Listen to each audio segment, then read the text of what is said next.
A bicycle in good repair.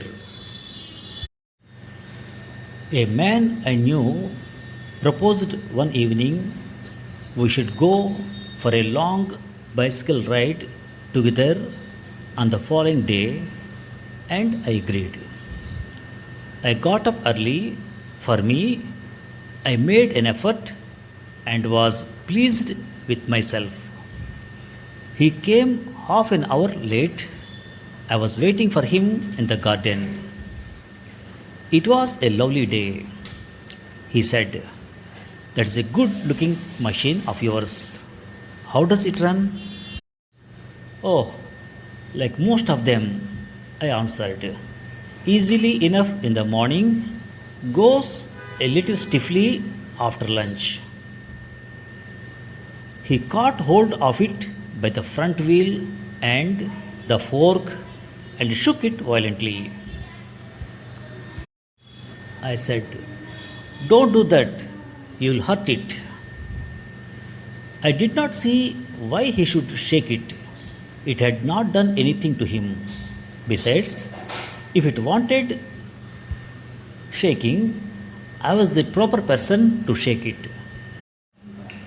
He said, "This front wheel wobbles." I said, "It doesn't if you don't wobble it." It didn't wobble, as a matter of fact, nothing worth calling a wobble. He said, "This is dangerous. Have you got a hammer?" I ought to have been firm, but I thought that perhaps he really did know something about the business. I went to the tool shed to see what I could find. When I came back, he was sitting on the ground with the front wheel between his legs. He was playing with it, twiddling it round between his fingers. The remnant of the machine was lying on the gravel path beside him. He said, "It looks to me as if the bearings were all wrong." I said, "Don't you trouble about it anymore. You will make yourself tired. Let us put it back and get off."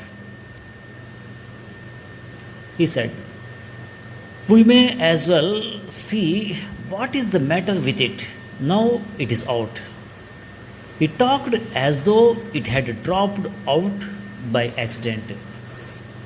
Before I could stop him, he had unscrewed something somewhere, and out rolled all over path some dozen or so little balls. "Catch them up," he shouted. "Catch them. We must not lose any of them." He was quite excited about them. We grovelled round for half an hour and found 16. He said he hoped we had got them all because, if not, it would make a serious difference to the machine. I put them for safety in my hat. It was not a sensible thing to do, I admit. He then said that while he was about it, he would see to the chain for me, and at once began taking off the gear case. I did try to dissuade him from that. I told him what an experienced friend of mine once said to me solemnly: "If anything goes wrong with your gear case, sell the machine and buy a new one. It comes cheaper." He said, "People talk like that who understand nothing about machines. Nothing is easier than taking off a gear case." I had to confess he was right. In less than 5 minutes, he had the gear case in two pieces, lying on the path, and was groveling for screws. He said it was always a mystery to him the way screws disappeared. Common sense continued to whisper to me, "Stop him before he does any more mischief. You have right to protect your own property from the ravages of a lunatic. Take him by the scruff of the neck and kick him out of the gate." But I am weak when it comes to hurting other people's feelings, and I let him muddle on it. He gave up looking for the rest of the screws. He said screws had a knack of turning up when you least expected them, and that now he would see to the chain. He tightened it till it would not move. Next, he loosened it until it was twice as loose as it was before. Then he said, we had better think about getting the front wheel back into its place again. I held the fork open and he worried with the wheel. At the end of 10 minutes, I suggested that I should hold the fork and that I should handle the wheel, and we changed places. At length, we did get the thing into position, and the moment it was in position, he burst out laughing. I said, what is the joke? He said, well, I am an ass. It was the first thing he had said that made him respect me. I asked him what had led him to the discovery. He said, we have forgotten the balls. I looked for my hat. It was lying topsy turvy in the middle of the path. He was of cheerful disposition. He said, well, we must put back all we can find and trust to Providence. We found 11. We fixed 6 on one side and 5 on the other, and half an hour later, the wheel was in its place again. It need hardly be added that it really did wobble now. A child might have noticed it.